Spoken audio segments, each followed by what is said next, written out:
Jackass.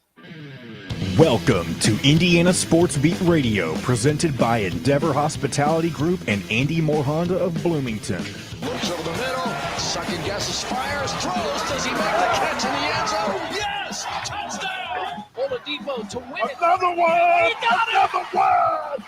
Another one! Huge hole. He's at the 30. He's going to go. 10, 5, touchdown. Jonathan Taylor. Galloway finds Rob Finnessy, who fires the three, and He hit it. Now, from the Golf Club at Eagle Point Studios, here's your host, Jim Coyle. Hello, everybody. Jim Coyle with you, as always, for another edition of Indiana Sports Beat Radio, coming to you from high atop the 18th fairway here at the Golf Club at Eagle Point Studios on this Thursday, April 13. Welcome, Dustin, Schutte along as well. Another great day planned for you, but don't forget Indiana Sports Beat Radio, powered by Andy Moore Honda. Get more to your door with AndyMooreHonda.com and the Endeavor Hospitality, wealth of restaurants, family of restaurants in and around the Bloomington area. Great places like BB's Market, where you can find us tomorrow, or me doing the show live as we do each and every Friday, where soon you'll have the Butcher's Cut opening up their new steak restaurant. Ooh. Yep. I think I may find myself there. Welcome aboard, everybody, on today's program. Another good one. You got Dustin Schutte, so how could it be better? Matt Taylor will join us. We'll talk a little NFL. Collin Hartman, former Indiana Hooper, and the director for Hoosiers Connect, a part of the Indiana NIL, their official NIL arm. We'll talk to him about how things go, just so people understand and get a better understanding of things NIL-wise and anything else that we can squeeze out of him. Chris Denari will be along as well, so we've got plenty to get to. People talking about rumors, which no rumors here, man. But thanks to everybody already jumping on from all over, wherever you're listening from. Our great friends that are up, our region rats up on up in the northwest side of Indiana, or northeast part of Indiana, on 12:30 a.m., 104.7 FM, WJRB, all the way into Chicago. All of our, Chicago is the second largest city of IU living alum in the U.S., FYI. So hello to everybody up there. Our River Rats down on 97.7 ESPN, the Ref in Evansville, always the right call. WBRO 89.9 and Marengo as well. And soon to be the Fan up in Fort Wayne. On top of everybody listening on YouTube, wherever you might be from. We've already had, before we even got going, John saying hi from Cincinnati. I wish we were on WKRP in Cincinnati. I actually got that reference. I am shocked that you. I know. Usually wow. you put those references and they're way over my head, but I actually do know that. Well, reference. that one especially is further back, and for you to get that one makes no sense to me.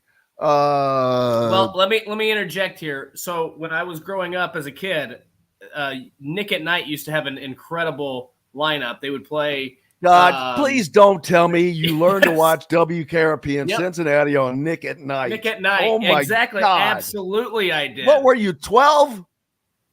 Probably, yeah. Gee whiz. But I knew the reference. Yeah, I appreciate it. Yeah, I've got to give it to you. But people jumping off them all over. And if you're not in an area where you can listen on radio, of course you can follow us on YouTube, where a great deal of people across the Hoosier State do. Make sure you go there and hit the subscribe button. That makes it a lot easier for us. It makes it easier for you to get the content to you. You don't miss a thing that way. People are always saying, "Oh man, I couldn't listen the other day. I didn't." I'm like, dude, it's always there. It's always there. That's the great thing about it. If you do happen to miss it in those areas. Last month, this is wild. It just blows my mind. Our 9th most watched video was from 4 years ago. Wow. Huh. It just tells you the staying power of and convenience. People can catch entertainment sometimes when they want to, when it's convenient for them, when they can, mowing the grass, especially during the summer, whatever the heck you're doing. But yeah, hit the subscribe and like button. And while you're at it, if you're on Twitter, give me a follow at Jim Coyle ISB. And I love the reverse names. That's Schutte Dustin. I like to keep it simple. Should have just went at Schutte D. I should have. I don't know if that would have been available.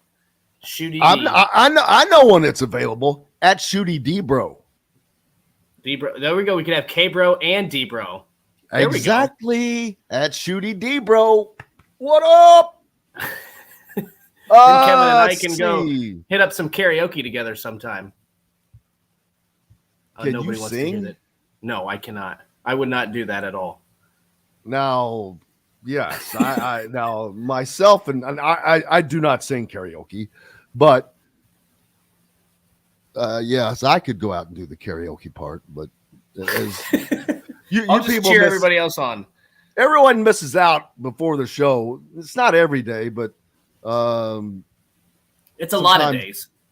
John deems it's a day that I had a worm in my head one day, a song, and now that has become the de facto morning song for us before you guys hear us come on. It is an occasional pre-show ritual, if you want to call it that. The occasional pre-show ritual. It really gets me fired up. I'm singing away, and thank God nobody can see or hear that. There would be no one left after that.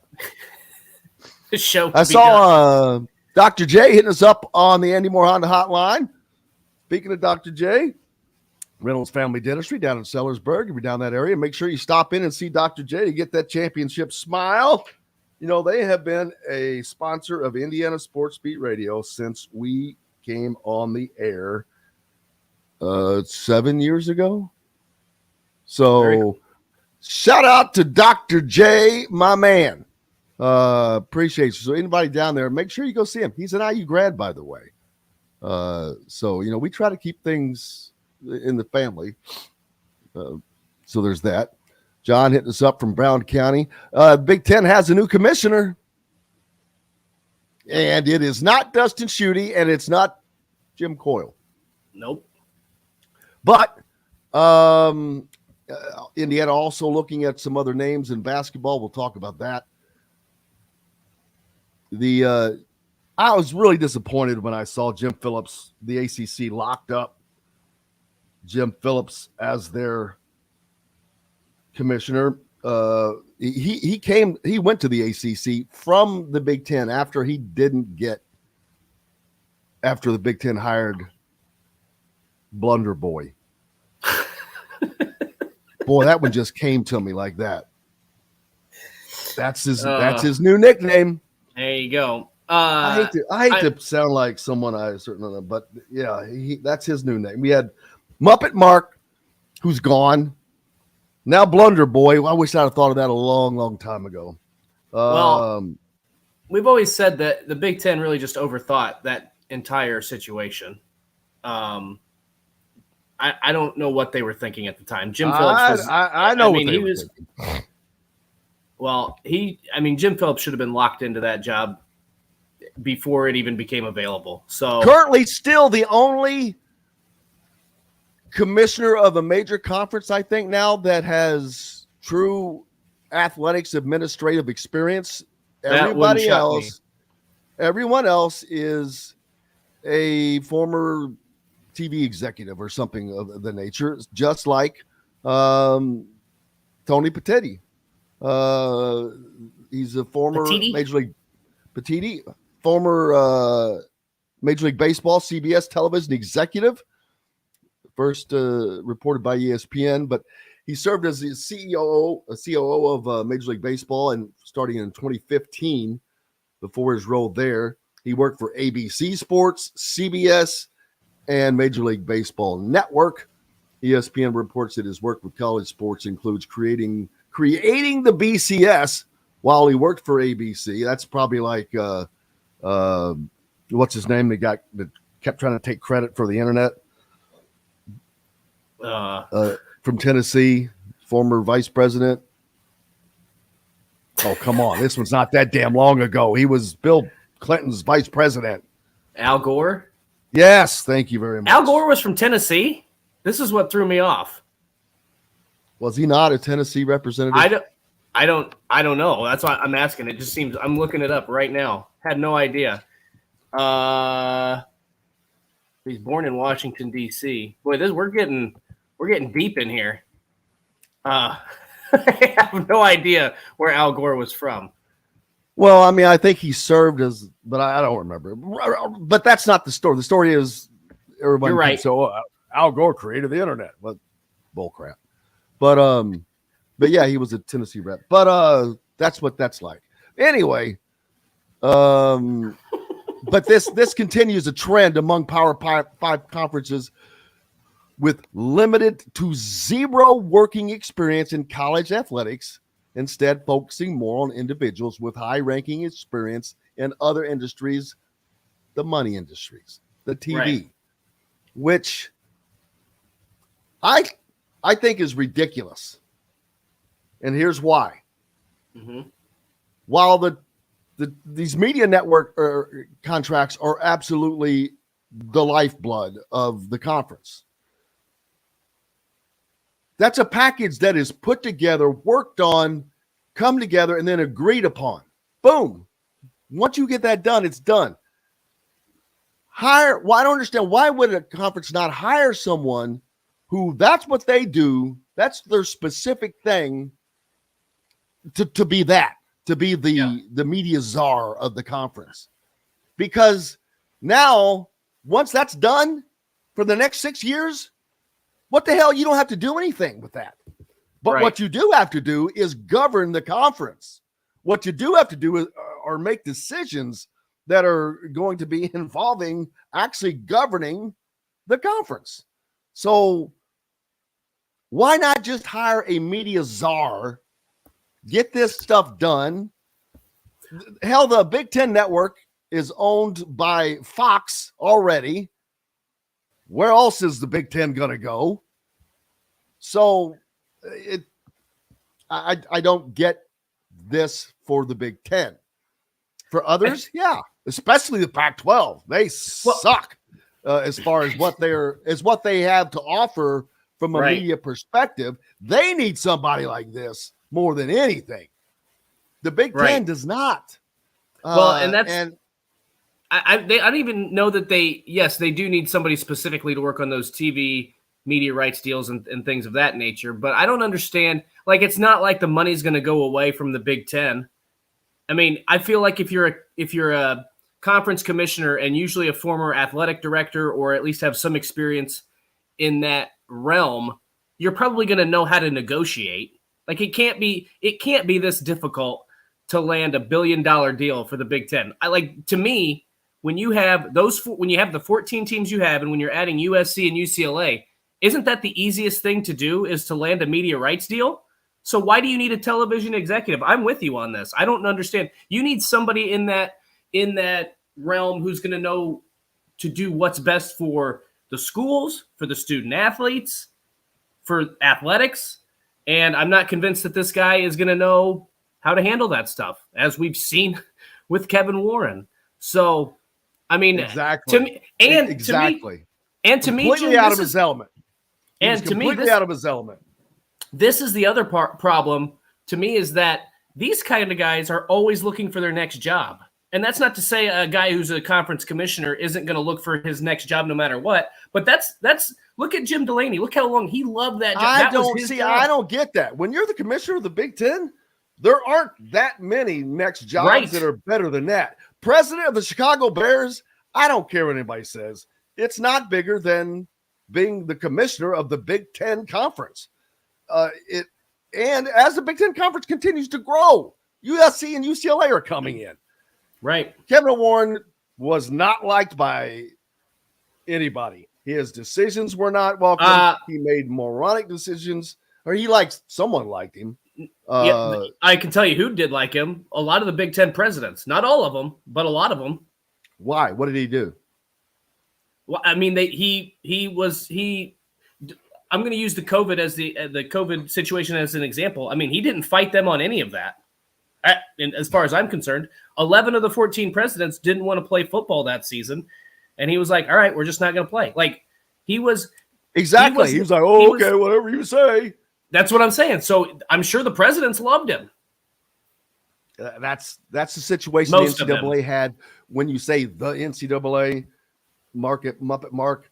You know, he reported to them, right? You know, he had bosses, but he also led them. He gave the suggestions. And I think that the NCAA followed that along the way, just like the Big Ten followed the lead of Muppet Mark. Enough on that. He gone. How about the Tampa Bay Rays? Off to a 12-0 start. 2 wins away from setting a new MLB record for best start ever. I think it's ever. Because I think the 87, 84 Braves were at 13-0 to start the season. How about Tampa Bay, rather, of all the Tampa Rays. I know. There you go. Tampa Rays. Ooh. A little short name. There we go. We've got to get out of here and take a break. We've got a full program today. Matt Taylor joins us next. Collin Hartman will be with us as well. Chris Denari. We got plenty to talk to. A couple of new names for Indiana basketball fans to start looking up. In addition to that, back with plenty more. Brought to you by our good friends from BB's Market. Back after this. We'll be right back to the Golf Club at Eagle Point Studios for more Indiana Sports Beat Radio with Jim Coyle, presented by Endeavor Hospitality Group and Andy Moore Honda of Bloomington. If you're in the Andy Moore Honda Bloomington. Oh yeah, Race Thompson. I forgot. Da da da da da da. Baba Booey.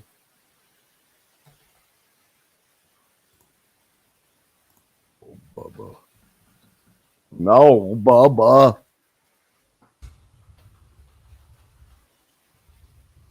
Oh, Bubba, no.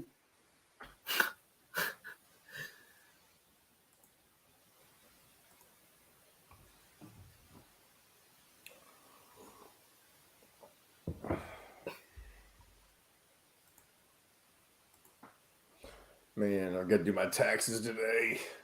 You have He's a done tax your man. John. He's a tax man. This is Man, the longest I put it off for. I've never put it off this late before. Mine never get done. Mine are just my. Mine are perpetual. Mine are on perpetual. Extension. Yeah. I can't wait till next week episode, the auditing episode. I'm not going to get audited. I tell you what, that is talk about fears.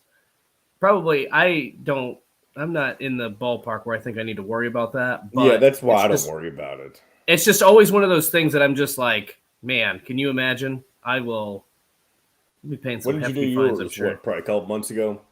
Me? No, I did it. I did it end of March. I don't do it right away, but I also don't wait. I usually do it like early March, late February, but hey, Same. life gets ahead of you sometimes. That's true. Thankfully, my wife was kind enough to put all my tax documents in one little pile, so I don't have to search through everything. I can just kind of take it and run with it. I remember when I had to do as a contract employee. Jeez, talk about misery.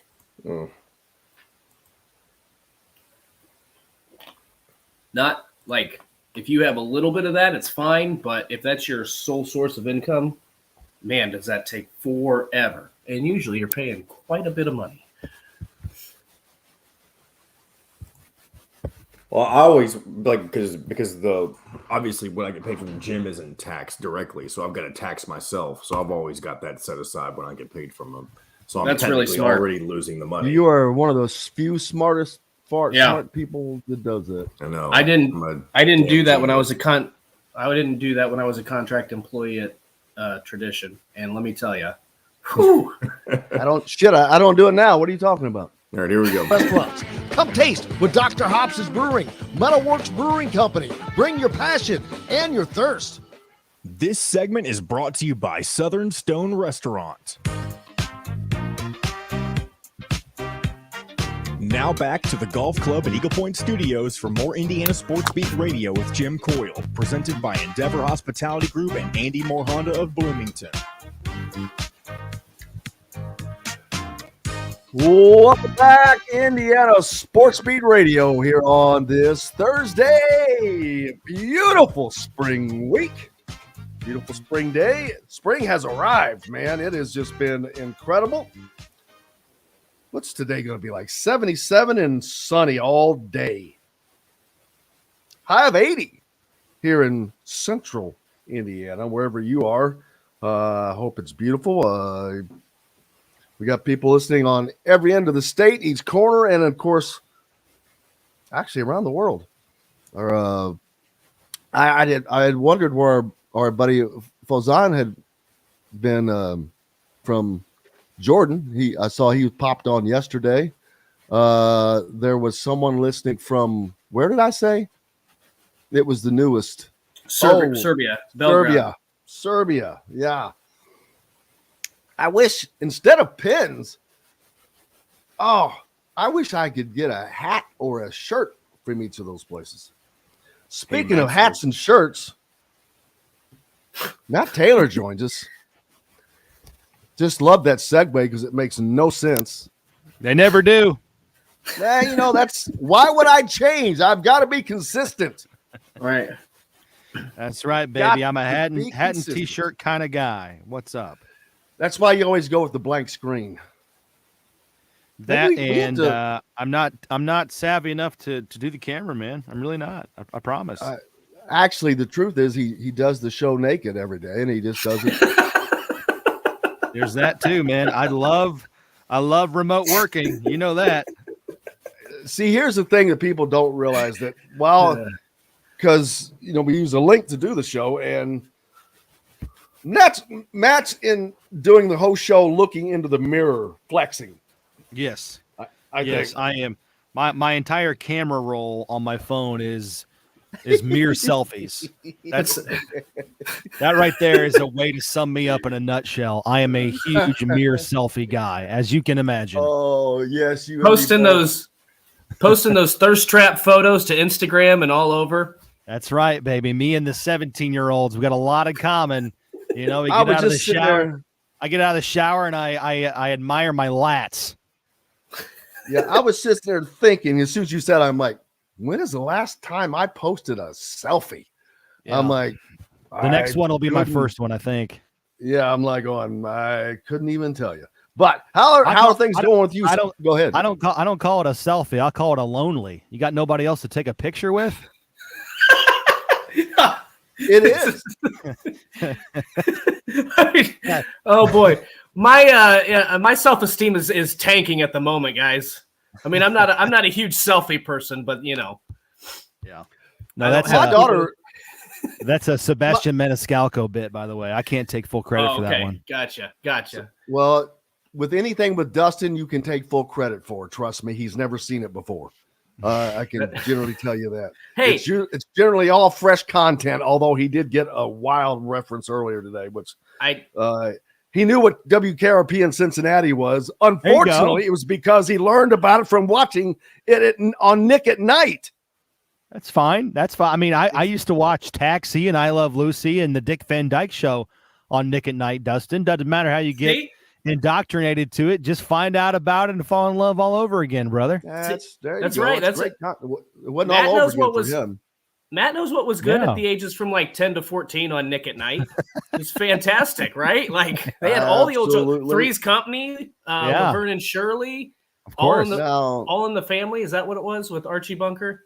Yes, that was one of the originals, man. That was one of the. Now it's everyone. Unfortunately, now the shows are on there are the shows that I knew not that long ago. It seemed like watching. Like Everyone Loves Raymond. Right. I'm like, going, how's that on Nick at Night already? Gee whiz.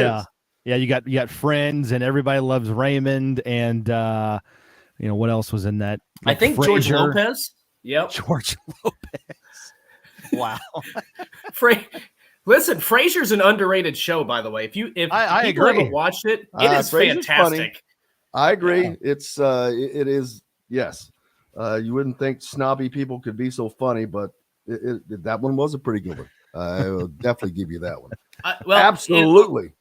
On this reference, before we get into actual NFL Colts talk, I did rewatch, or not rewatch. I watched for the first time a few months ago, Matt. What's that movie? Breaking Away. I did watch it. Nice. All right. So yeah. I'm sorry. You should have said, what's that bicycle movie? I should have said that. Yeah, I didn't want to get raked over the coals again today. Well, it's too late. I'm going to make sure you give you help. I actually enjoyed it. I thought it. I didn't think it was deserving of these awards that it apparently won. But wait a minute, solid movie. It won awards for certain things. It didn't. Didn't win Picture of the Year. I'm aware, but I still don't think it should have won some of these awards. Well, you don't even know what award it won it for. So how do you know that they were the best cinematographers? I can tell you it didn't deserve it. Yeah, you're probably comparing it to like movies that came out this year. You have to compare it to what, 1986, Jim? It's not Ben-Hur. I mean, geez. It's not Casablanca. Exactly, man. That's true. That's wow. true. You had never even seen it. We're just trying to get you to watch it. Now you want it to be one of the great Gone with the Wind. No, I'm saying it was 3.5 Gone stars. with the bicycle as the pedals turn. 3.5 stars out of 5 was my review.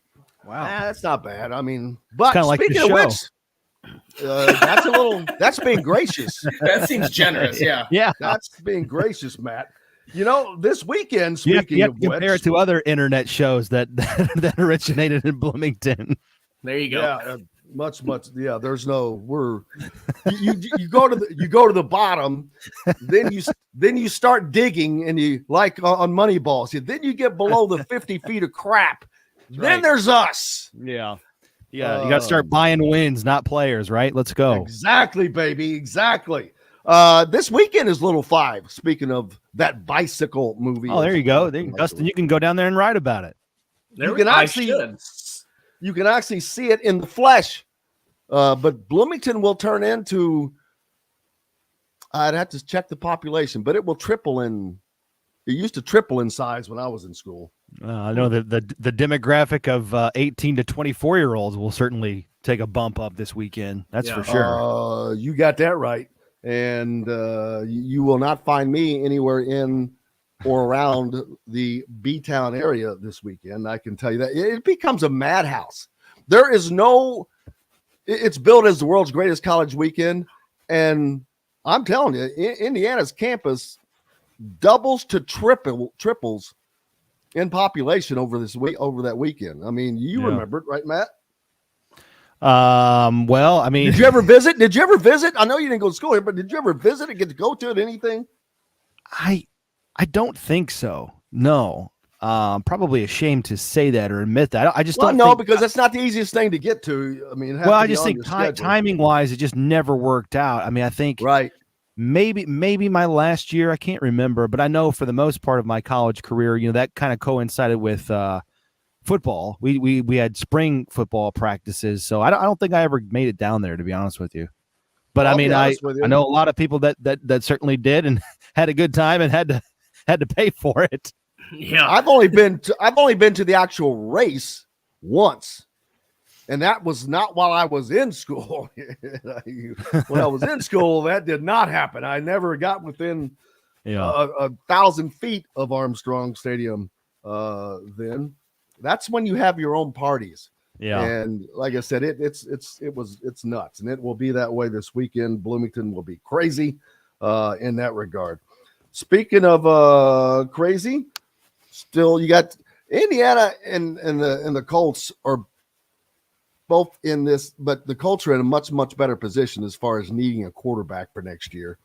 But I think the Colts are in a lot better position than Indiana is because, I still don't know what the heck they're going to do. But the Colts continue to try to gear up towards the draft, gear up towards next season, making decisions on what they're going to do. Is this possibly the most difficult?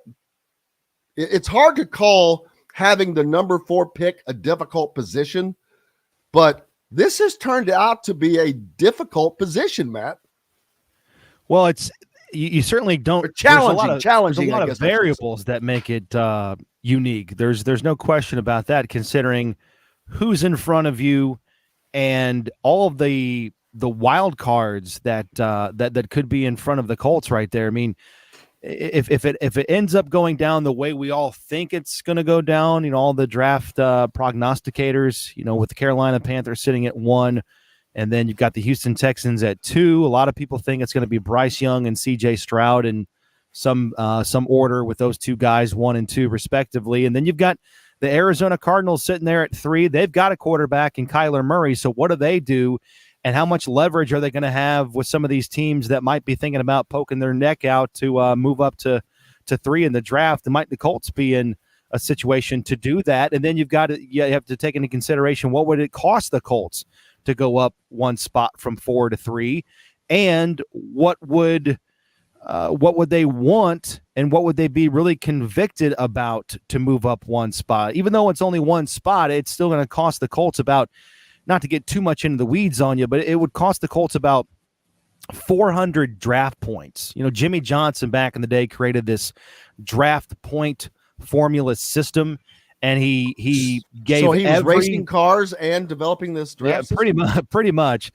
Again, not to get too technical, because it's even for me, it's a little bit over my head, but every draft selection, 1 through 200 or whatever in the draft, he gave a point system for, and the difference between the 3rd pick and the 4th pick is about 400 points. So the Colts would have to kind of make up that difference in picks elsewhere. You know, would they have to give up their 2nd round pick, or combine a 3rd and a 5th round pick? You know, whatever it ends up being, it would have to, generally speaking, get in the neighborhood of adding up to those 400 points. And that means the Colts would have to be really convicted about a player in terms of his physical skills, and obviously who he is as a person, those intangibles that we talked about. And I think if you look at these quarterbacks, all 4 of them, with Bryce Young and C.J. Stroud and Anthony Richardson and Will Levis, they all can play, and they're all probably going to be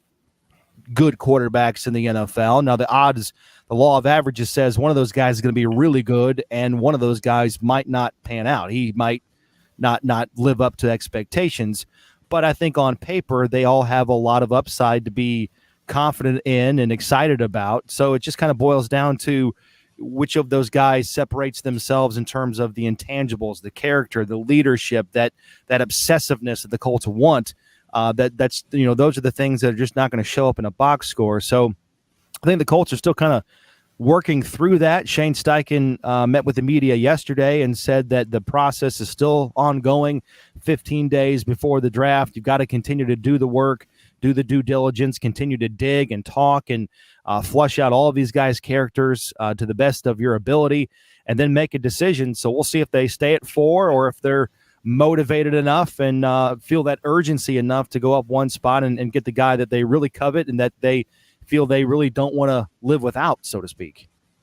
Is there enough of a difference between, like, when you have a guy like a Trevor Lawrence come out for the NFL draft, teams might, move up the draft in order to get that kind of player. But to me, I don't know that there's as much of a difference between these 4 guys that you've mentioned as to where it would be worth it.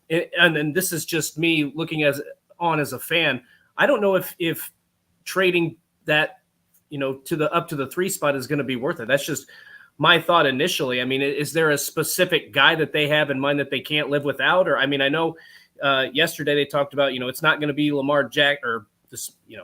it's not going to be Lamar Jackson. We're focused on getting a quarterback in the draft. I mean, I don't know. To me, I don't think you're in a bad spot here. I think you are in a pretty good position. I don't listen to what anybody says prior to the draft, FYI. Well, that's true. But it's just, to me, I don't know that there's as much of a difference between those 4 guys where you would need to trade to get the guy.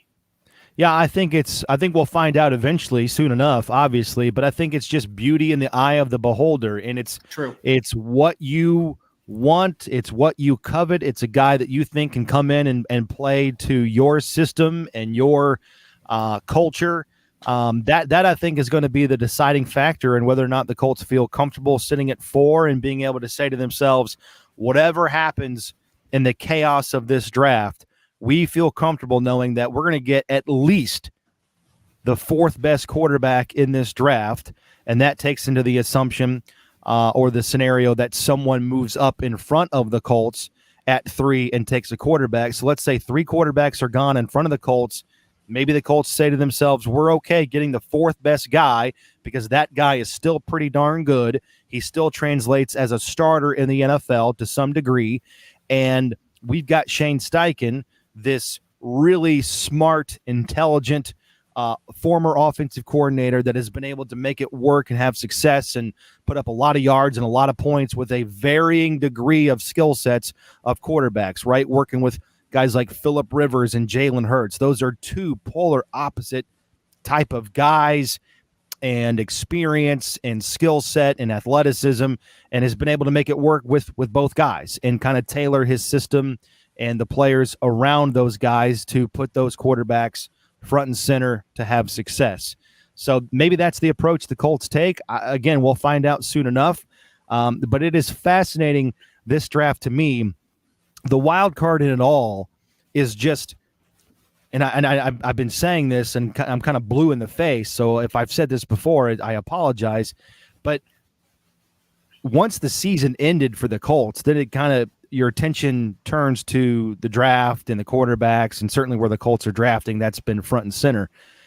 And this Anthony Richardson thing is fascinating to me in the sense that he has publicly, perception-wise, gone from a intriguing, athletic quarterback at Florida on a mediocre team. Hey, watch this guy. Keep him in the back of your mind. He's kind of this wild card player that might turn into a franchise quarterback if he maybe sits a year or two. Maybe you take a flyer on him late in the first round or the second round, to all of a sudden he's a surefire top 5 pick, a unicorn player, a once-in-a-generation type of guy that we potentially can't live without. He's gone from that to this in 3 months' time without playing a football game.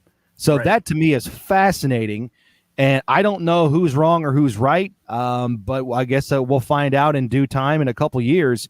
But it's fascinating to me how he's been able to kind of shift his the perception about him for those that cover the draft. And he only played 13 games in college, small sample size. But a lot of people are thinking they can overlook that because of the raw traits and the athleticism that he has. Because when you see him without his shirt off and you see him do these athletic things, and you take a look at the RAS, the raw or the relative athletic score, I mean, he's just off the charts.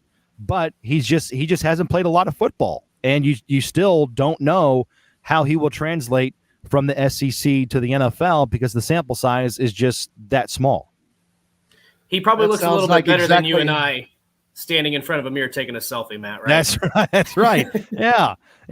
And when I get out of the shower, I'm a big Anthony Richardson guy. He looks a lot like me. Relative athletic score. I'm about to remember that one. I'll have to check. Yeah, see what mine is later. You're in the negatives. Last I checked. I'm working. I'm this close to being You're in mediocre, the red. man. I am this close to being mediocre. Matthew, brother, I appreciate you more than you know. I hope you have a great rest of your weekend. You guys do the same. Enjoy the weather. Enjoy Little 5. Dustin, I look forward to reading your article recap and your feature story on the winner. So I hope you guys have a great weekend. You too, buddy. Matt Taylor. All right. See you guys. Of the Indianapolis Colts joining us here on Indiana Sports Beat Radio. Up next, your favorite, Collin Hartman joining us here on Indiana Sports Beat. Talk about Hoosiers Connect and some NIL information, educate you a little bit, and plenty more. Back with more Indiana Sports Beat Radio right after this. We'll be right back to the Golf Club at Eagle Point Studios for more Indiana Sports Beat Radio with Jim Coyle, presented by Endeavor Hospitality Group and Andy Moore Honda of Bloomington. Howie's the quickest responder we have. Collin Hartman coming from Bethel United Methodist Church. This is actually my house, okay? I kind of assumed that, but at first I was like, man, I'm waiting for the organ to start playing. Damn do not my keep doing background. this. Hello. Terry.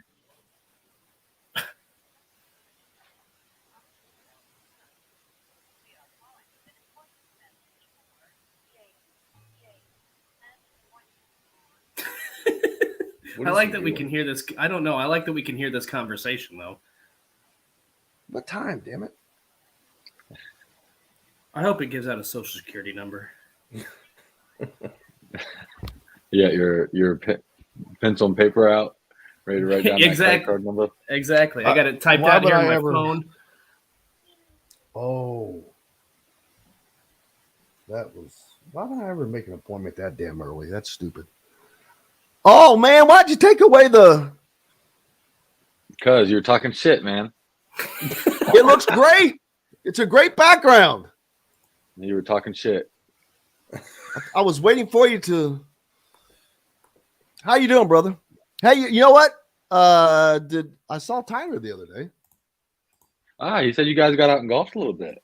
Well, he was already out and at Eagle Point, and so I spun around and caught up for a couple. Nice. A couple holes or a couple drinks? Couple holes. Both. They were. Is what you're saying? They were behind us. That's funny. Yeah, we'll have to get you and his buddy that was playing with him. He could smoke it. I'm like, yep, there's our foursome for the Never Lose Hoop band. Shit. I'll tell you right now, I'm all or nothing there, Jimmy C. You know that. Let her rip, man. It's all you got to do. What's new with you? Oh, man, it's just been crazy. I got on Pigs yesterday. I put some posts out on Pigs. How'd that go? That ruffled some feathers. It was interesting, man. It was, hysterics. Right, it was about an hour after it was a couple hours after I put my first. Now you know the YouTube audience can hear you right now. Just so 30 seconds till we come back. Oh well, they the hysterics announced their $100,000 match yesterday. So how does that go with the $1 million match that you all did last year? Yeah, we have something big coming up as well. I don't know. We don't have it solidified, so it's not worth really announcing yet. But today at thefreshfork.com. Fresh Fork is a proud partner of WOW Network. This segment is brought to you by Remax Advanced Realty, Indie Home Pros team by Cheryl Sizemore. Now back to the Golf Club at Eagle Point Studios for more Indiana Sports Beat Radio with Jim Coyle, presented by Endeavor Hospitality Group and Andy Moore Honda of Bloomington. Welcome back, Indiana Sports Beat Radio here on this Thursday, April 13th. Beautiful, beautiful weather. Chamber of Commerce weather here in Central Indiana. Collin Hartman taking complete responsibility for it as he joins us now. How's it going, Mr. Sunshine? Oh, it's been crazy. It's all good, but it's been a ride in this transfer portal and NIL and all that. It's just it's interesting. Very interesting. I was talking during the season, it's extraordinarily busy and it just builds, and then you get to the end, the tournaments become crazy because the work is doubled, and then you add the traveling on top of it. And then as soon as the tournament is over, it used to be you could take a breath. Well, now there is no breath. You stay on that damn hamster wheel because the portal kicks in for the next 3 or 4 weeks, and you don't have to do the traveling, but other than that, you're tethered to gathering, posting, listening information, and that's on our side. Same, but for you guys that work, whether it's what part of the process that you're in, whether it's the recruiting, the NIL side, that is just such a freaking hyper busy time. It's probably the busiest window of the year. And it's crazy, they a lot of coaches want to get this buttoned up soon. The transfer portal, they don't like dealing with it. They don't like doing the whole NIL conversation, this, that, and the other thing in the transfer portal now, and I understand why. I mean, it's a nightmare, right? We don't talk to anybody until they're they're at IU, enrolled in classes, enrolled as a student. But I mean, we have to keep tabs on it as well to we have our own understanding of what ballpark numbers would look like for a given player in terms of quote unquote market value, if there's such a thing. And what value they could provide to us and our corporate sponsors. So, we have to start thinking about that and keeping tabs on it because at the end of the day, we have to budget and kind of make all those numbers work to try to allocate it as efficiently as possible, honestly. So it's been crazy. We took a trip to DC, met with some members of Congress a couple weeks ago. That was interesting as well. They had a preliminary NIL hearing on the Wednesday, and we were out there Tuesday meeting with a couple members of Congress, kind of educating them on, what we do, how we do it, how it's done incorrectly across the country, address some of the hot button topics, right? The sound bites that people put out there, pay for play and, recruiting and how it plays a role in that. And it really just it really highlighted to me kind of like maybe like most issues across the country that they don't know what they're talking about at the federal level. So Right. You got a lot of people that aren't in the space trying to regulate it and wrap their arms around it. See, that's the scariest part is when and I was getting ready to say, every time the government gets involved in something like this, you have to have knowledge. You have to know, you have to understand it. You have to understand the impact. You have to understand the sports, understand the athletes, the schools. There's so many different variables that go into it. And there is no way in hell, A, that they can get up to speed that quick. B, I don't think that they care about getting up to speed that quick because a lot of the times it's more about their own agendas of having their name on the bill or whatever the case may be. And that's the scary thing because then you get legislation, but it goes kind of in the wrong direction. My opinion is, and this could totally be wrong. So, but what's your opinion? It can't be wrong. That's true. Yeah. It could be ridiculous, but not wrong. That's true. It's not ridiculous. It's I'm kidding. I'm totally kidding. Hey, my wife may agree with you on most of my opinions are ridiculous. But from a federal level, if they're going to put any, impactful, meaningful legislation into place, it's not going to happen this year. They don't even come close to having their arms wrapped around it. To actually put meaningful legislation. Now they can rush it and put crappy legislation in place that really doesn't solve anything, or hurts NIL and the environment for student athletes, right? But I think, I don't think they can touch it this year because they don't know enough. I don't think they'll touch it next year because it's not going to win them an election. It's not a right or left issue. I think NIL is interesting at the federal level because it's not political, right? It's not Republican or Democrat. You can have people that have viewpoints on both sides. So I think some people like talking about it because it's one of the few issues at the federal level that's not us versus them kind of thing. Bipartisan, what you're looking for. Yeah, that. And I think it would be 2025 before they really have any meaningful legislation come into play. Now, like I said, they can rush it and put, somebody can slap their name on a bill. And do whatever they want for their constituents or whatever company's funding them that's also funding NIL and has a vested interest, right? But I don't think it'll happen anytime soon. When we talk about legislation and giving it out two or a year and a half out from like this coming football season, I'd say. When you talk about legislation and regulating and the government getting involved, like, are there certain aspects that you'd like to see about NIL get changed or certain things get cemented? And that's probably me being, maybe not knowing enough about it, but what areas need to be addressed so that way everybody's on the same page, in your opinion? Well, I think there needs to be two things, in my opinion. I think there needs to be somewhat uniform contract language in terms of certain aspects of the contract that, protect the student athletes. And also, and it's hard to do this because different athletes have different market value, and there's different people are willing to pay more in the free market, right? Like you can't limit what people want to pay and do with their money. I don't think that there should be limits on how much an athlete can make. That's stupid. But I think there should be transparency in the agreements, right? What there should be, and I think the NCAA is looking at this, putting some sort of like database together where everybody submits their contracts or the agreements, as well as transparency with compensation, right? How much are the athletes actually making from each contract, from each, whether it's an independent business, whether it's a collective, or, whatever that may be. What are they making? What are they doing to receive that dollar amount?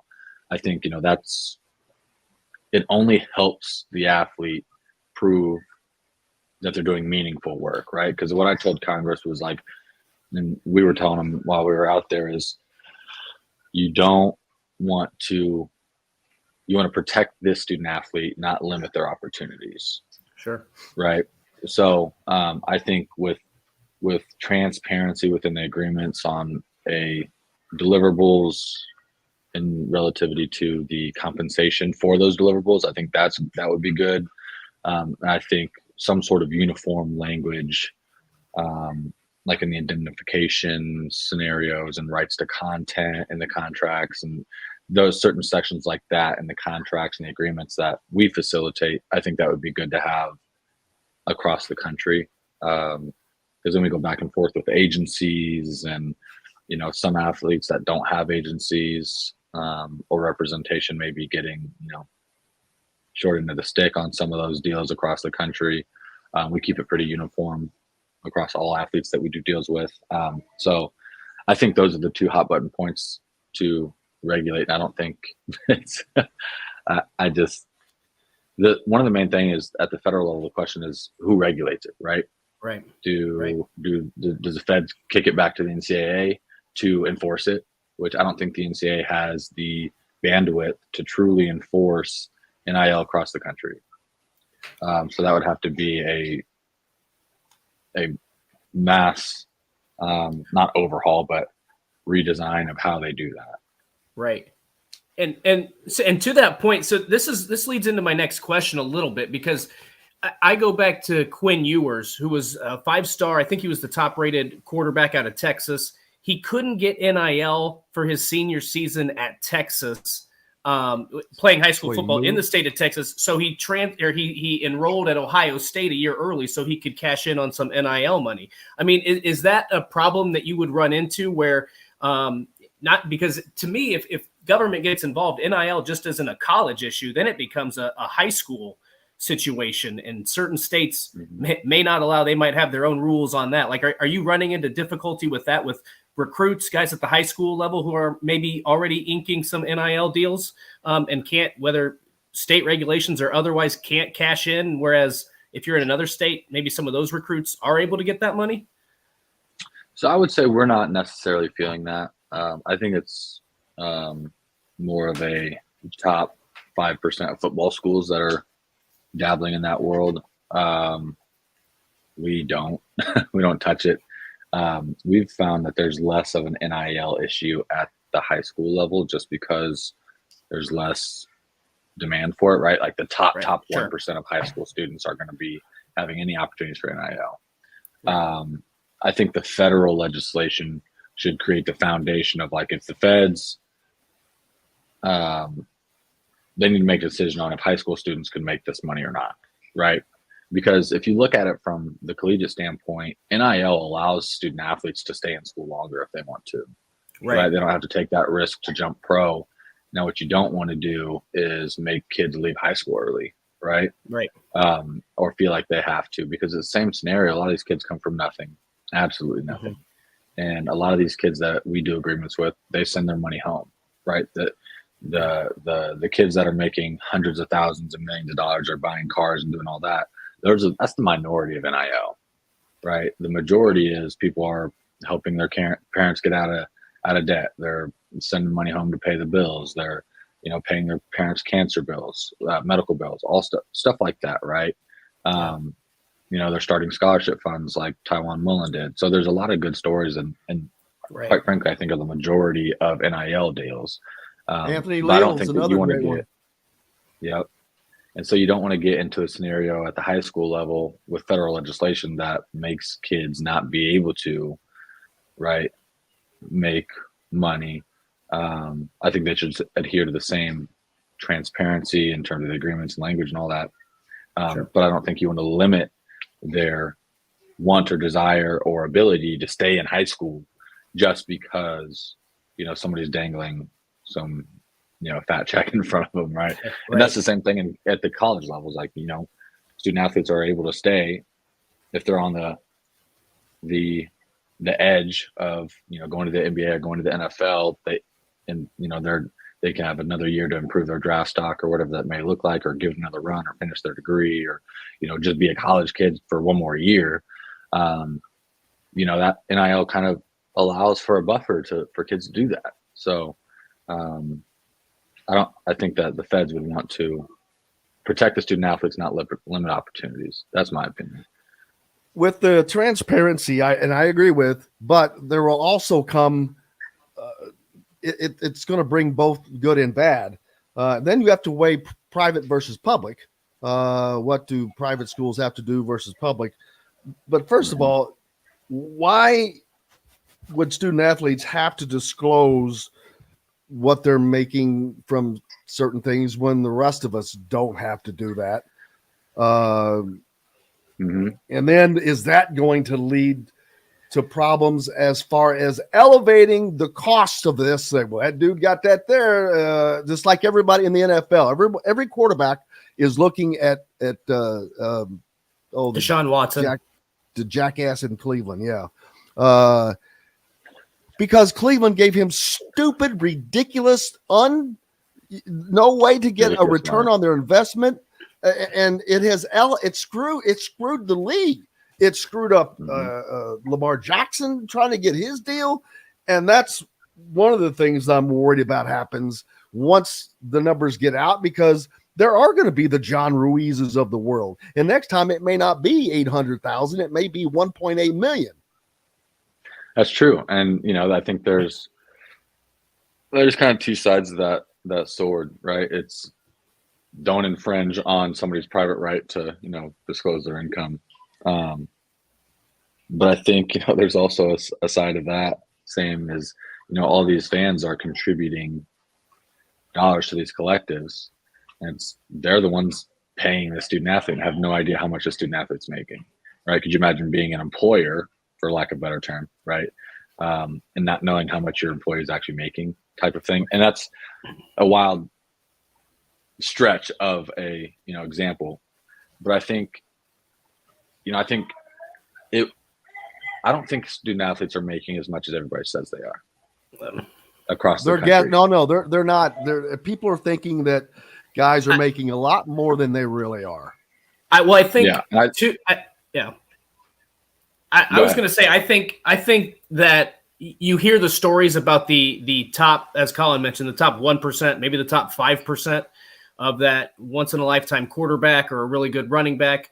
And then they just assume that that's what everybody's getting, or they, because we're not writing stories or talking about the offensive lineman who got $5,000 to go, to sign autographs at a restaurant. I'm just throwing something out there. We're not writing stories about those articles. We're writing stories about the kid who gets $800,000 or signed this massive NIL deal. So I completely agree with that. And on that front, Collin, I'm interested. You mentioned this a couple times in terms of market value. I mean, how do you keep tabs on that? How do you evaluate that for each player? Is there a way to go about that, or is that just kind of up in the air? So my opinion is, and I go back and forth with our attorneys on this a little bit, I think there's no such thing as market value. Okay. Right. Because there's several factors that we take into account when deciding what to pay an athlete, right? There's, social media reach. Let me back up. There's two markets in terms of market value. There's national and there's local. right? There are very few athletes that are going to have national marketability. That's like the top 1% of student athletes, right? Most student athletes are going to have local market value, where, you know, if you're an IU basketball player, if you're Trace Jackson Davis, everybody in the state knows your face, most likely, right? He may not have very high level national market value, and he does now, right? But you take Trey Galloway, for example, not nationally marketable, but very marketable locally, right? And so it's like, to a national company, that like, that guy's not worth 20 grand to us, but to a local company, it's like, wow, that guy's worth 100 to us, right? So we take into account, you know, social media presence. You know, Miller Kopp has a great social media presence, and has built a great brand. And then you also take into account the and the NCAA says you can do this, is you can take into account performance, right? Because that directly impacts their likability, recognizability, you know, all of that. So you take into account those couple things, you know, and their personality plays a role. Are they great with your are they going to be great with your corporate sponsors? Are they going to be great with your members, right? Because then you can sell that, and it's good content, and people are interested, and they want to get to know the kid, and the kids out there, you know, wanting to get to know the fans and interacting with them, and this, that, and the other thing. So there's several different factors that we take into account when talking about, you know, what's quote unquote market value. I just don't think there's such thing. There's kind of ways that you can get to what it looks like, but I don't think that there's one cut and dry. If you ask some website what's their market value, that website doesn't know. So I think it's that's kind of my long-winded answer of market value. I don't think it exists. I don't think that you can pinpoint it for anyone else. Well, we're going to take a quick break, but here's a comment here that says, I saw where Bronny James has a $10 million NIL deal. Well, first of all, is that fact? And if it is, would be off the chart. A, B would be because of LeBron James, and C, that's close to what a lottery pick would make over 3 freaking years in the NBA. Well, that deal's probably accurate. It's probably accurate. That is so out of the. If his last name was not James, that wouldn't be happening. Oh yeah, it wouldn't be close. But he has a great social media following on a national scale, and then outside of that, you know, like you said, you wouldn't have that if it wasn't for LeBron James. And I'm very curious of the contract and the inner workings of that contract, because some of these contracts across the country that you see that have huge numbers aren't cash for cash. Like, it's not a cash deal, right? There's like options for future performances on external stocks or external, you know, cryptos or whatever that looks like, right? NFTs, all that stuff. Some portions of that contract are based on, and even in the NFL, like in the NBA, a lot of those, you see the fat contracts, but they're not getting that just cash handed to them. A lot of it's based on performance in the league, and, you know, are they hitting certain time, certain amount of games played, certain amount of minutes played, certain amount of assists, to get that full value of that agreement. I think some of that's happening in college athletics and NIL world, and that's where I think the transparency really comes into play at a high level.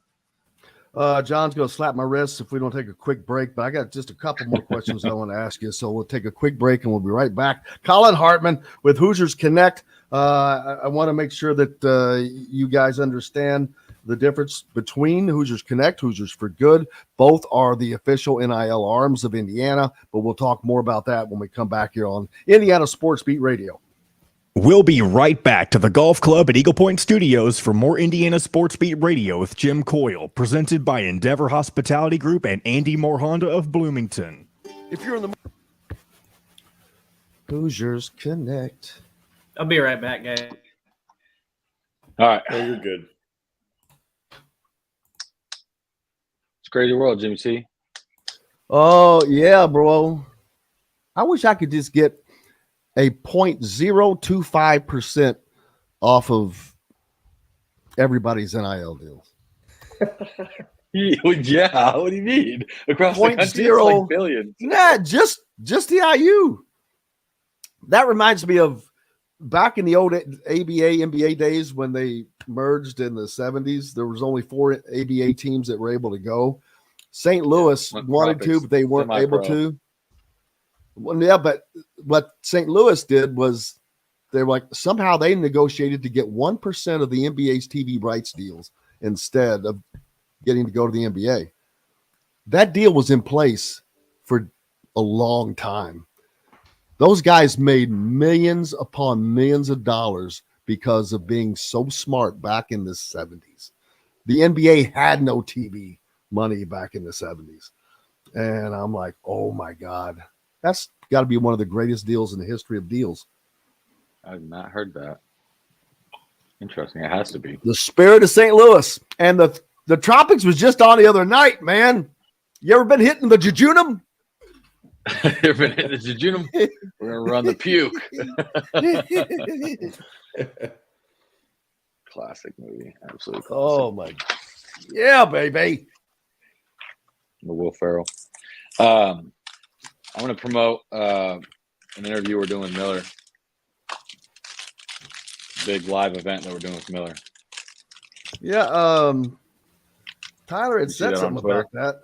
No, but Tyler had said something about that a while back about having him on to promote that. No, we're going to have him on your show. So we're going to have him on your show. But I'm going to sit down with him and do like an hour and a half segment with him about NIL, his experiences, like live. People can submit questions. People can donate. People can. We'll be wrapping up one of his headbands. Where's that going to be broadcast? We're working through that, but we're trying to do it like on Instagram, Twitter, YouTube, Facebook, all at the same time. You can put it on our YouTube if you want. And we're going to use.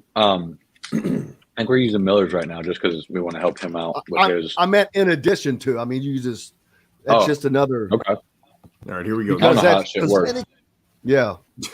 The Maille on staff to help you with your selections. Feast also provides a wide variety of cheeses, gourmet sandwiches, entrees, a coffee bar, bread, pastries, all made fresh and mouthwatering. Stop by Feast Market and Cellar today. This segment is brought to you by Courtroom Sports Grill in Bedford. Now back to the Golf Club at Eagle Point Studios for more Indiana Sports Beat Radio with Jim Coyle, presented by Endeavor Hospitality Group and Andy Moore Honda of Bloomington. Well, welcome back, Indiana Sports Beat Radio here on this Thursday. Happy to be with you, as well as Dustin Schutte as well. Collin Hartman joining us from Hoosier Connect, of course, former Hooper, Hoosier baller for Indiana. Everyone remembers Wash the that now. sharpshooter. Yeah, well, you know. I'm sure it wouldn't take you more than a year to get back in shape. It'd probably take me 3 months, baby. I'm kidding. You guys are, first of all, Hoosiers for Good, the only official NIL arm of Indiana.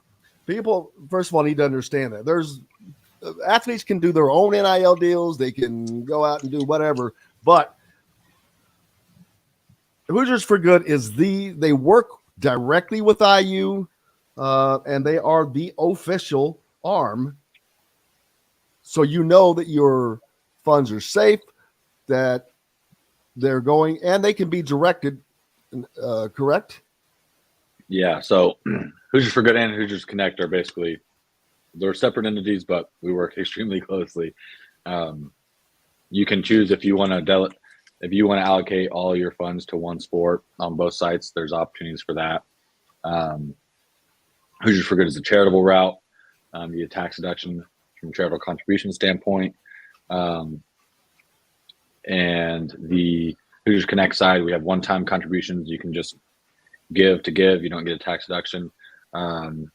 But on both sides, all 100% of the proceeds go to the student athlete, right? Our operational costs on both sides have been seeded by a sponsor. And so 100% of those funds go to the student athletes. So you don't have to worry, like, you're not funding my lavish lifestyle. So, I was wondering where all the new Teslas came from. That's a joke. That's a total joke. He drives a Yugo. He drives a Yugo.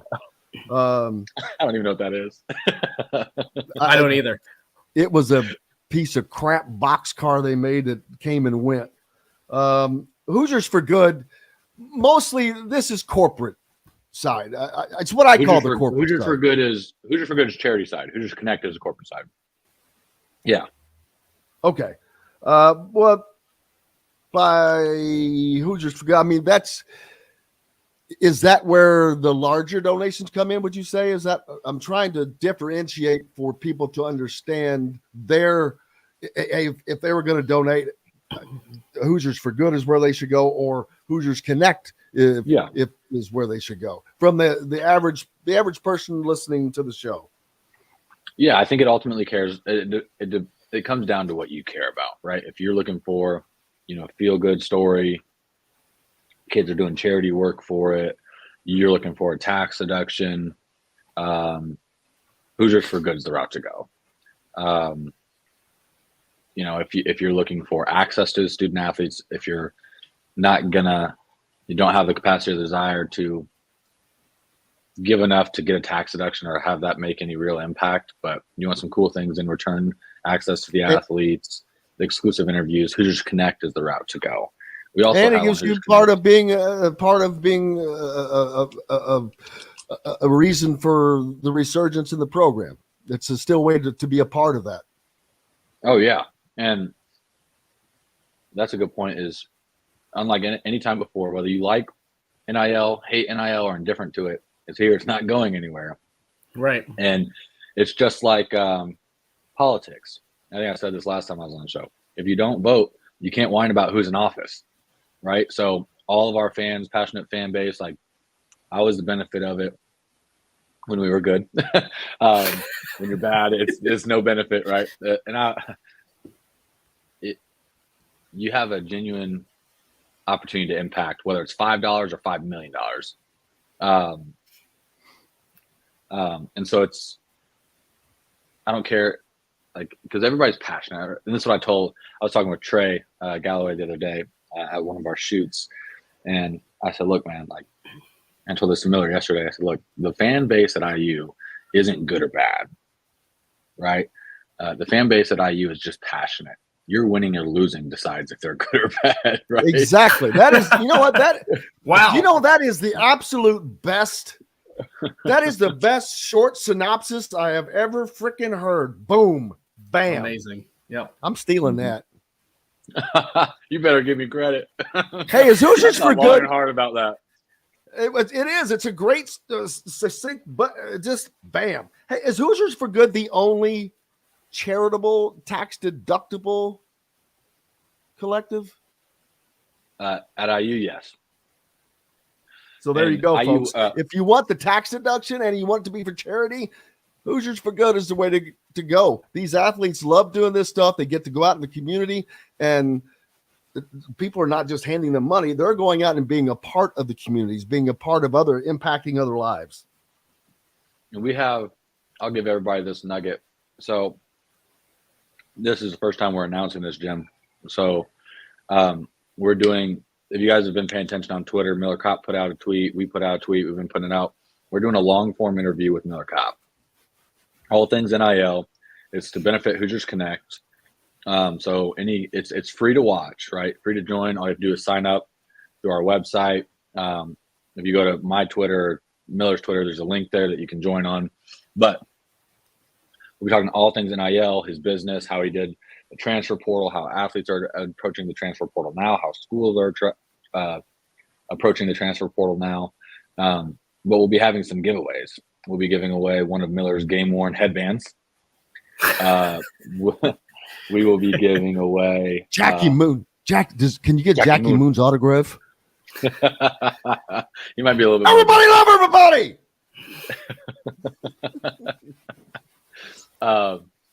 Who doesn't love some Jackie Moon, baby? We also will have 200 signed autographed pictures of Trace's dunk at Minnesota. Oh, nice. So Trace will be signing all 200 of those for us. We may also have some Trace signed jerseys to give away, potentially Trace signed balls. Maybe some Jalen Hutchifino memorabilia we'll be giving away. But that for people who join and contribute, I don't care if it's $1 or $10, but you get entered into a raffle that will be giving those things away. So it's going to be the first taste that fans will get from a, lack of a better term, pay-per-view, right, to enter raffles and get this memorabilia. You don't have to, pay tons and tons of money to Trace anymore to get, signed memorabilia. So that's something that we're going to be doing on the 21st of this month. So a little under a week. So 4/21, what time will that take place? 11 a.m. 11 a.m. Thank gosh that's right after the show is over. Or I shouldn't have said that, but good planning, Collin. It was well thought out, Jim. We actually planned it around NES Sports Week. And Miller Kopp will be on there, so we'll look forward to that. And then we'll have him on later as well to talk about it. But that ends with the different, and so people can access it via YouTube, are you going to be on Facebook? Yeah, so we're trying to put it out on, and we're still working out that logistic aspect of it. If we're going to stream it on live on all platforms, we want to try to do that to meet people where they are, right? If you're on Facebook, if you're on Twitter, if you're on Instagram, if you're on YouTube, you don't have to go to a separate link just to watch it, right? Hey, there are so many different people that have. Twitter used to be basically a news reporter kind of an area, and now it's gotten just a ton of fan bleed over. It's not completely like Facebook, but it's got a lot of Facebook bleed over now, which kind of stinks. Facebook is completely fan oriented, which is great. Jim, you don't like fans? No, that's not what I'm saying. It's just that's their format. Their format to go at it. And then you've got Instagram, which is kind of I want to say younger an audience, but I don't want to offend anyone who's savvy enough than older that's on there. I'd go with TikTok's younger audience. That's safe. TikTok? That one's safe, Jim. TikTok is safe to say it's a younger audience. What's TikTok? No, I'm just kidding. That's one I don't have that on my phone just because. I do not either. Yeah, that's one I do not. I know the kids are all using it these days. So on April 21st at 11, April 21st at 11 a.m., Miller Kopp is going to be on with Collin Hartman, and you guys are going to be talking all things Hoosiers Connect, IU basketball, whatever NIL. Whatever the questions are, will he talk about, last season? Will he talk about his career at IU and things like that? I don't want for people to.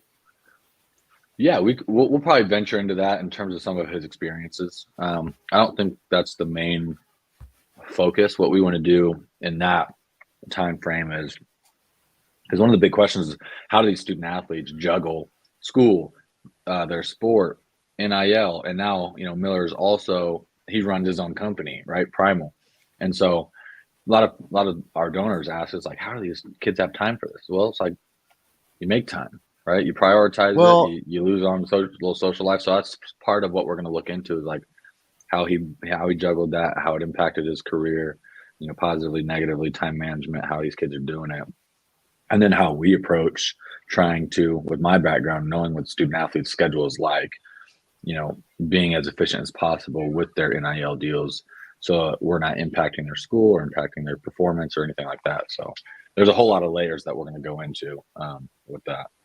We'll look forward to finding out more about that. Chris Denari's waiting, and I don't want to keep him waiting much longer, but because I know we'll get to cover all that stuff on April 21st, and I look forward to that, and I'll talk to you more about it. But man, that's going to be great. But today was great, very informative, and looking forward to getting more information out to people. I know that there will be on thehoosier.com. We'll make sure that the information is there for you to connect with whomever, wherever, however you need to connect with these guys with as well. So you could be a part of that. Collin, I can't thank you enough, brother. I appreciate the time, man. It's always good talking to you. You bet, buddy. We'll see you soon. All right. See you guys. See you, Dustin. Collin Hartman joining us here on Indiana Sports Beat Radio. Up next, the man, Chris Denari, joins us back right after this. We'll be right back to the golf club at Eagle Point Studios for more Indiana Sports Beat Radio with Jim Coyle, presented by Endeavor Hospitality Group and Andy Moore Honda of Bloomington. I apologize, Chris. Hey, you're just saving me from going out and mulching. So, hey, no worries. It started already? Damn. Oh, yeah. I've got. He posted a photo. No week off. Don't even take a week off. All right. I will send these to you real quick here. I'm telling you, we got to have an off-season Pacers content of do it yourself with Denari. Outdoor gardening. A new YouTube channel for Chris. There we go. And you know what? Pete, my friend Pete, I don't know how long it's been now, but a while back, he told me, there is Pete. He told me he made it aware to me. I had to get another picture for you guys. All right. Pete, our friend Pete, Pacer fan, made it aware to me a while back that all this time I had been mispronouncing your name. So I have been steadfastly trying to correct that over the last couple of weeks. And I think I've got it. It's just habit. I'm like, I think I've got it. That's for whatever reason. I answered anything. Easy. That was an easy transition to make for some reason, though. Usually it's hard to change back over, but I'm like, that's easy. Denari. I think Chris and I are the same because for an entire college football season 2 years ago, I did a weekly segment on in a radio station in Omaha, and they pronounced it Omaha. They pronounced my last name Schutte, and I never once corrected them. It's just easier to roll with it at some point. I would have corrected that. I just sent you pictures. Oh man.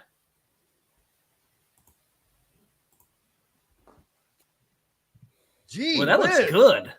That looks that really area good. that I sent you, the last picture that looks like the dog bones, the walkway, that was all grass. Wow. I had put tarp down. That's where the dogs run out to the backyard. So it got pretty muddy. So I just decided to mulch it, and it's next to my wife's she shed, or that's our sort of like it's a guest house there. It's where my wife cuts hair. Nice. Man, I wish I had lived closer. She would be. Oh, that looks. Yeah. Holy smokes! Look at you. Looking good. Look at all that mulch. The first picture I saw, I see that pile. I'm like, damn, that looks like you haven't had it delivered yet. Yeah, you saw the first picture. Yeah, that's a big old pile, man. And then that picture by the car, that's where it was. That's where it is right now. So I'll have it done today. All right, here we go, guys. Yes, with an exceptional dining experience. With weekly specials, quick, attentive service, Southern Stone Restaurant provides delicious 5-star comfort food with a Southern charm at 2-star prices. Southern Stone Restaurant is part of Endeavor Hospitality's Wow Club. This segment is brought to you by K-Bello. Now back to the golf club at Eagle Point Studios for more Indiana Sports Beat Radio with Jim Coyle, presented by Endeavor Hospitality Group and Andy Moore Honda of Bloomington. Welcome back, Indiana Sports Beat Radio, here on this absolutely gorgeous Thursday, April 13. It's gorgeous, at least here in central Indiana. I hope it is where you are as well. Continues to get better. Chris Denari joining us, as he does each and every Thursday, the voice of the Pacers. And he sent us some pictures in the break of the constant work that he is doing at home. And I just thought of the news. We should start doing over the summer, Thursday Live, Do It with Denari. I like that. I could have my own HGTV show. Exactly. And John, I don't know if you're going to put these pictures up or not, but if you do, there's a spot that my job is going to be to have a chair and put the chair right there. And then I can survey everything that is going on that you guys are doing. A chair. I'm sure you either have a nice beverage, a margarita, an alcoholic beverage. You can just sit in a swivel chair. I've got a rocker. That's it. Yeah, we got all the patio furniture off last night. I didn't send you that picture yet. I'll send it when it's all complete. But the season ended on Sunday, and I was at work on Monday. And I think, as I shared with you, my wife, we have a really good friends of ours. Their son and daughter-in-law are having their first child, and so there's a big baby shower at our house on Saturday morning. So I asked my wife last night, I said, hey, so when can I go on vacation? And she goes, Saturday morning. So, but no, it's fun. I enjoy getting outside. As you said, Jim, I mean, the weather's been fantastic. I think when the guy, so I had 12 yards of mulch dumped on my driveway on Tuesday. And the guy looked at me and he said, man, great day to mulch. And I said, yeah, it'd even be a better day to play golf. And as I see Dustin's golf club behind him, I'm thinking, yeah, that would be a pretty good day. But no, I'm looking forward to getting stuff done. After I get off the air here, I've got to take a power washer back to the rental place where we got it. And that is one thing I do not own. I do not own a pressure washer. That's shocking to me. How can you, as much as you do, that's the next investment. Yeah, that could be the next investment. But I don't mind. Getting it. So we're gonna have to do Thursdays live. Do it with Denari, man. Yeah, I like that because it's a whole different. Each week, it's a whole different. Maybe we go around your neighborhood and we spruce up the neighborhood, and we just do the whole thing. I could see me with a nice glass of lemonade. I'm going to be in the background. In the background. You'll have a shovel in your hand. You be quiet. No, I'm running around with Augie and Izzy. I don't know about the rest of you, but I'm playing with the dogs. That's right. So and I do have three. I put 3 cups and flags in my backyard. So Dustin, you can just hit wedge shots in the back, and the dogs will chase the balls. Oh, that sounds like the perfect day. Yeah. I hope you obviously you don't care much for your grass then. Or the window protect. They need a window protection plan. No, I've got those what I call those hard, soft foam balls. Yeah. And they're really good. I mean, you can swing and hit them, decent far away. So, but yeah, no, things are good. Pacers got a win on the last day of the year. They had exit. That cost them. That win of the last day. It cost them what 8% or whatever. Yeah. I just thought it was important for those guys to get a win, especially the young guys. It was cool to see George Hill come off the bench and play like young George Hill. But they had exit meetings. Rick Carlisle met with the media on Monday, and then Tuesday, Kevin Pritchard met with the media, and I thought he had some really good things to say. And I would say this, and I think they're ahead of schedule. They won 25 games a year ago, 35 this year. They've got Tyrese Halliburton and Miles Turner as sort of the 2 guys that they build around. You've got Benedict Mathurin and Nembhard. Neesmith played well. I think they've got a good young core. And I really think that they, with their cap space, with their draft picks, I think they'll go after, a starter at the wing or the 4 to augment what they have. I mean, Kevin Pritchard said, look, he goes, we're going to have 5 draft picks, 3 in the first round. I don't anticipate having all of those young guys on our team because we're young already. So I think they can use draft picks as assets to go out into not just the trade market, but free agency and see what they can do.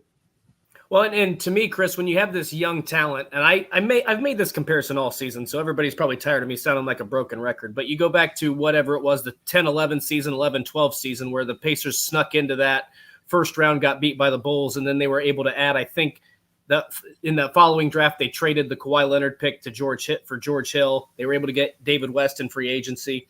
Not sure about the timeline, but this is kind of what that feels like to me. I think the Pacers are actually in a better position now because of the young talent.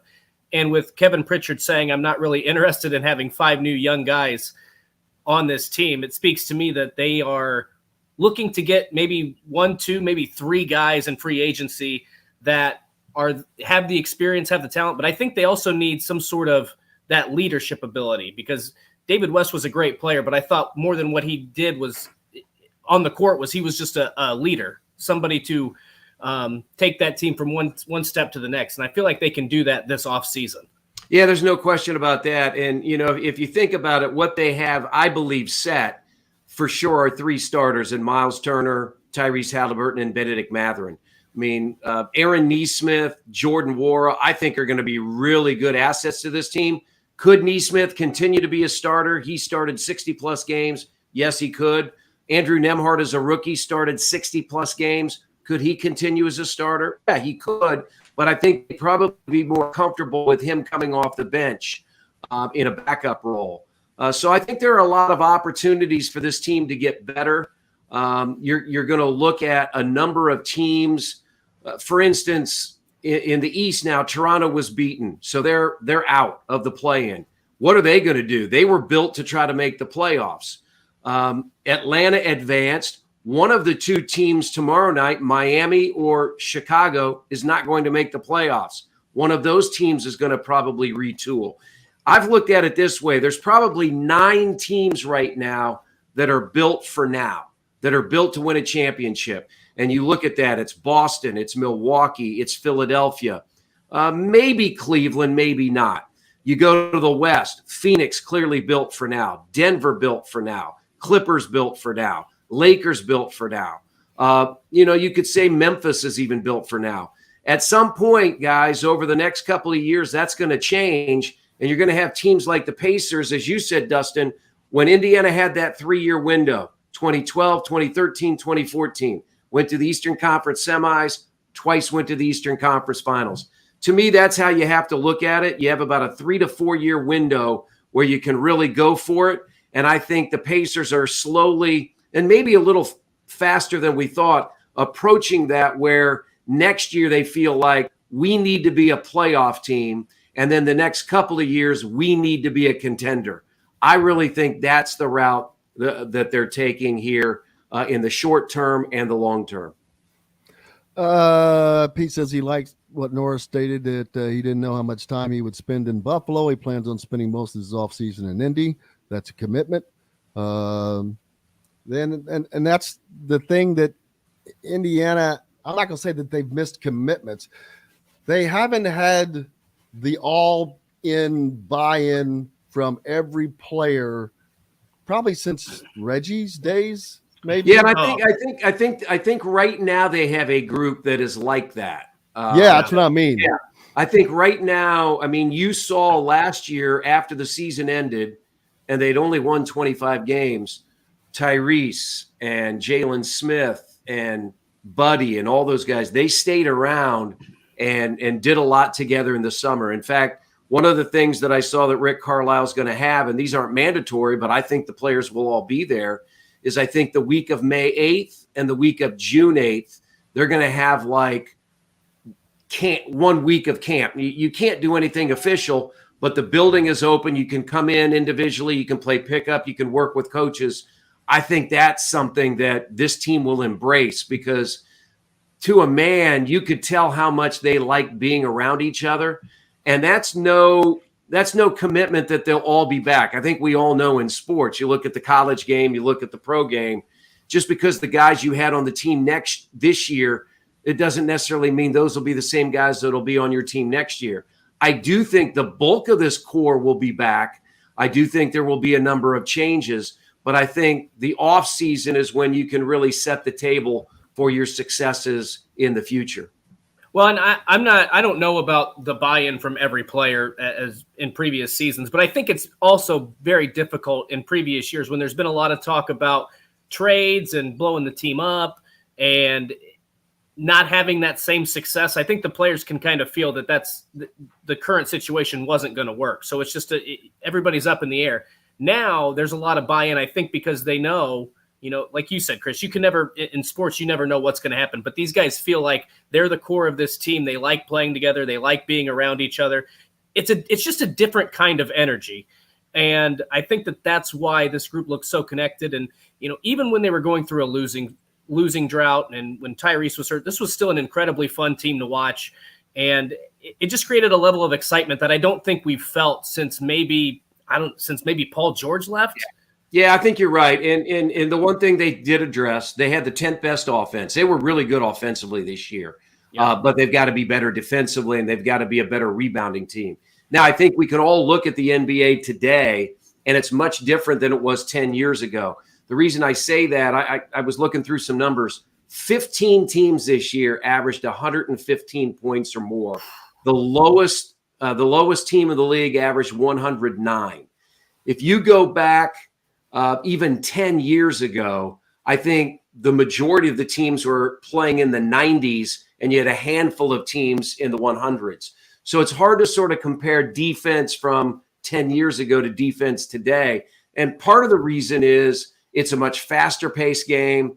The rules have been changed a little bit to favor the offense, similar to what we saw in the NFL, give the offense a little bit more opportunity. So, but I do think, the defensive end and rebounding are areas that Kevin Pritchard even said, look, I think we can organically improve. It doesn't mean you have to make personnel changes.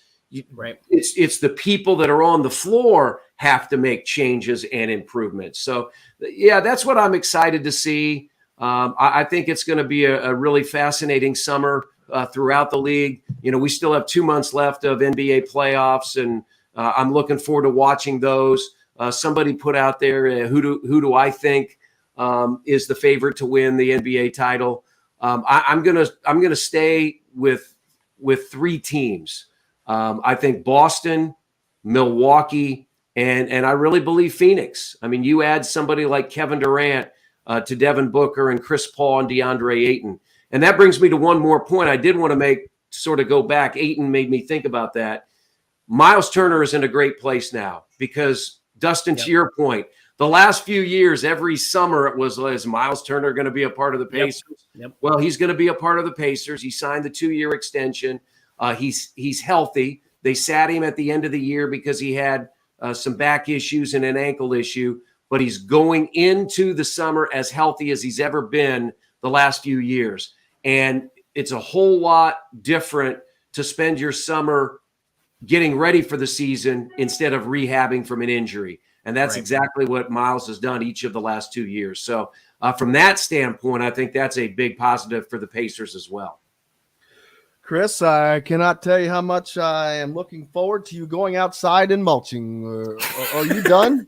Did you get done? No, I got today. I'm going to get the mulching done, then have a good mow, and then probably help my wife clean the interior of the house. It should be a great day on Saturday, so all the people that are here can be inside and outside. So we have that going on. Hey, the one thing before I leave, I did want to say to you that at some point, I thought it was great that Grace Berger got drafted by the Fever. I mean, for her to play in Indianapolis, she grew up in Louisville, was a longtime fan of the Fever. At some point throughout the summer, I'll need to hook you up with Pat Boylan, who, of course, is on our Pacers radio broadcast, our telecast, but he's the voice of the Fever now. He took over for me 4 years ago. So I think he'd be somebody as the Grace Berger era enters Fever basketball, he would be somebody good for you to talk to during the summer. Absolutely. Looking forward to it. And looking forward to me not mulching today. All right. I will not be doing that. And maybe if there's time, you can go to the Home Depot. Almost threw that in there, little old school reference. Thanks, brother. I appreciate you. Guys. Don't work too hard. The great Chris Denari joining us Jim. here on Indiana Sports Beat Radio. Back with more. Dustin, are you out? No, I'm good. All right. More right after this on Indiana Sports Beat Radio. We'll be right back to the Golf Club at Eagle Point Studios for more Indiana Sports Beat Radio with Jim Coyle, presented by Endeavor Hospitality Group and Andy Moore Honda of Bloomington. If you're in the, I can never tell when you got to go, when you don't. Well, for right now, it's just Mondays and Tuesdays. Monday. For now. Da, da, da, da. What? What? You got a birdie bound boy. Maybe go to the Home Depot if there's time. I don't know. I don't know if we'll have enough time. I don't know if we'll have enough time. Got a really great Saturday planned. Most people probably think, what in the hell is he talking about half the time? I think that probably does happen. Yeah, I'm pretty certain. Pretty certain. We can close this. Ba-da-da, ba-da-da. I wonder how Hoosier Hank's doing over the summer. Hank's Pizza Mac. Hoosier Hank. Pizza, Mac bowls, tot bowls. The Hopper.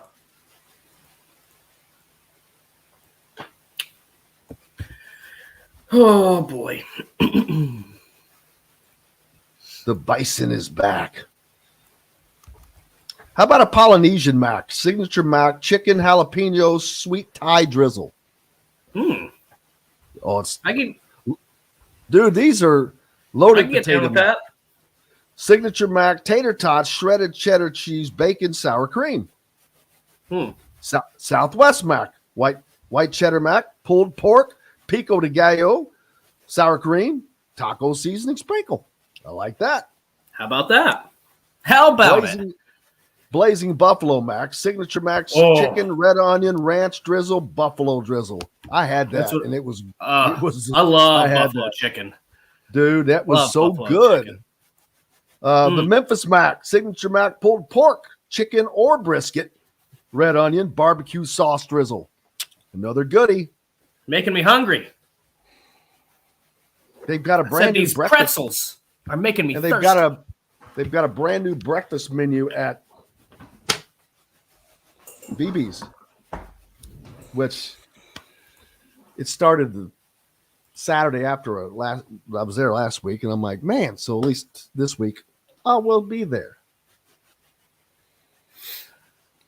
I shall be there. All right, here we go. Hospitality Group, launched from a previous staple in Bloomington, the former Function Brewery, Metalworks Brewing Company is the culmination of a passion for beer, food, and custom metal art. Check out their custom growlers. Metalworks Brewing Company has an updated menu, new brews, and will be offered in all Endeavor Hospitality restaurants. Come taste with Dr. Hops' Brewing. Metalworks Brewing Company. Bring your passion and your thirst. This segment is brought to you by Feast Market and Cellar.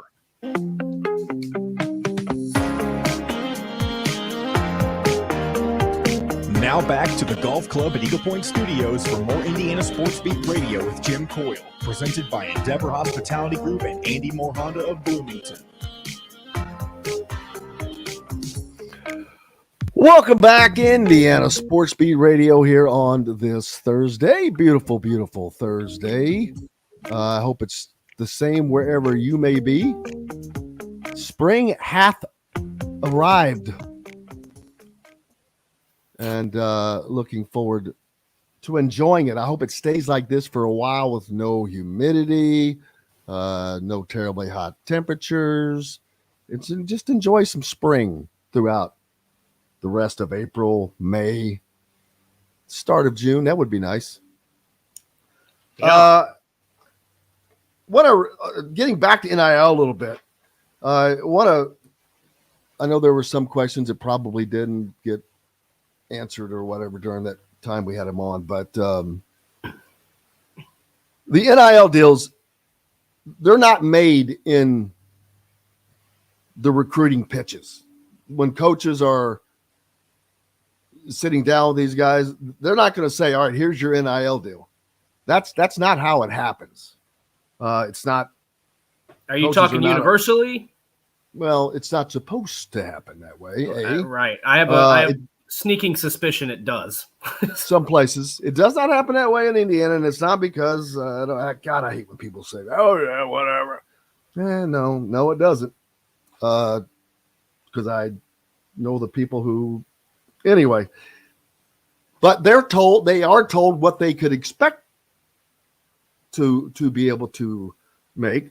They are allowed to talk to other players and see what they were able to get. I think that they're given enough information that they don't have to worry that this is something that's going to not happen. Well, at least at Indiana, that's not going to be a problem. If it's there is no one that has said they renege, that doesn't happen. And that's another reason of going through the official NIL arm if you're going that route, Hoosiers for Good, Hoosiers Connect, because they are the official arm. They're not going to break the rules. They're going to do it right. Right. So there's that. Well, I mean, I think there's two things that can be true. I think if you're a coach, you have to mention that you have things in place, right? You have to mention we've got this NIL collective. This is what we're doing. And I think you have to throw out probably some of the numbers. I'm not saying you're doing it as a market value. I'm not saying you're saying, come here, you're going to be able to make $650,000. We've already got this set up. That's not what I'm saying. Although I do think at some schools that does happen. But John Ruiz, I mean, there was no doubt that happened. Right. So that's what I'm saying. I'm not saying that happens with every school, every coach. Not what I'm saying. But you do have to mention that you are in the NIL game. You have to mention the collective because that's now part of it. Like that's part of it. So it's not against the rules to mention this is what we have. This is if you are a top line athlete, this is what some of them make. This is what some of the other guys are pulling down. These are the ways you can get out in the community and lend a helping hand, whatever the case might be. So I think I agree with you. I don't think that a lot of coaches are going out and saying, this is what you're going to make. This is what we're going to give you, et cetera, et cetera. I just think it's a topic of conversation in a recruiting pitch because now it has to be because families, players, they need to know about that stuff. It's not breaking the rules. When a school has an official NIL collective, there's also a reason for that. Yeah. That's who they trust. Mm-hmm. That's where it's the real deal. It's where the real funds are coming from. Doesn't mean it's the loudest or the one that makes the most noise. So don't be swayed by that. I'm trying to use my words carefully. There's a reason that, it's because there's questions on the Indiana side. Indiana is one of the kind of a unique place where you have another, if you want to call it a collective, whatever, that is trying. They or a person. It's a single person in essence that is wanting to do that, and is trying to do that. Why? Well, that's a different question. I think we're in the weeds here a little bit. Total different question there. I have no idea what we're talking about. I'm going to be honest. Indiana has one official NIL collective, period. Right. Yes. And there is obviously another that's not official. And if you notice, they don't work together. Okay. At all. I did not know that. And there are reasons for that. So just trying to answer questions. I don't know. I'm trying to watch my words. So,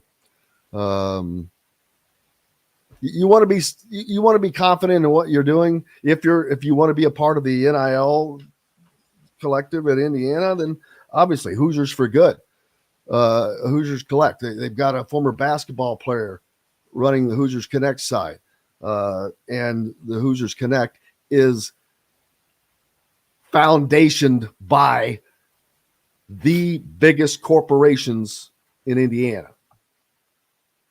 So hopefully you can get enough sense of the great disparity between Hoosiers for Good and the Hoosiers Connect and anything else that there could possibly be. Now, there are other ways of guys. They can go out and do their own NIL deals too with just individuals, companies, this, that, and the other thing, which is fine. But just wanted to, because there's just so many questions about it all the time.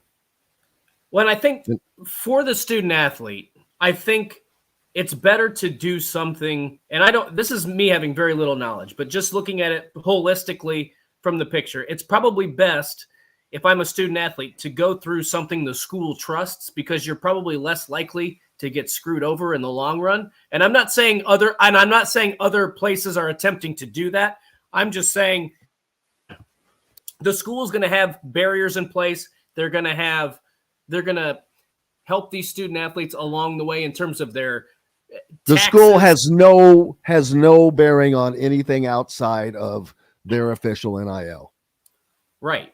So, but what I'm saying, to go through something the school trusts is Right. kind of be a better, because they're, yes. Okay. So they're going to put you in a better position. They trust that company. I'm sure they've got the legal team. I'm sure they can help you with your taxes, all that stuff, as opposed to working independently, trying to find your own agent, going through other companies. And I'm not saying it's good, bad, or indifferent. I'm just saying in terms of there's a reason schools are putting this stuff in place. And I do think it comes from a good place as to where they don't want a lot of these 18, 19, 20-year-olds who, as Collin mentioned, are dealing with life-changing money they have probably never seen before. They've never had access to. Their parents, some of them the parents have never seen before. That's exactly. And so you don't want to get mixed up with the wrong individual, the wrong person, and then be in a bad situation. Well, but I was also talking, and you're coming from the player's perspective, which is great. I was actually coming from the donor's perspective. Right. That's true. Of being confident, of knowing that there's no, yeah. So there's that. Man, another great day. Man, what a great week it's been. Every time I'm just thinking it's, because I'm here. Well, of course, it makes it a hell of a lot easier. I'll tell you that. Not really. But just a great week we've already had. Big thanks, of course, to Dustin. But we've got some time left, though. Don't forget, as Collin pointed out, April 21st, 11 a.m. And we'll get this stuff up. And I'm going to give them. It'll probably end up being on our YouTube link as well. But speaking of which, so there's another reason. If you are not a subscriber, if you happen to be someone who listens outside of the radio parameters and have to use YouTube, make sure you subscribe so you do not miss anything.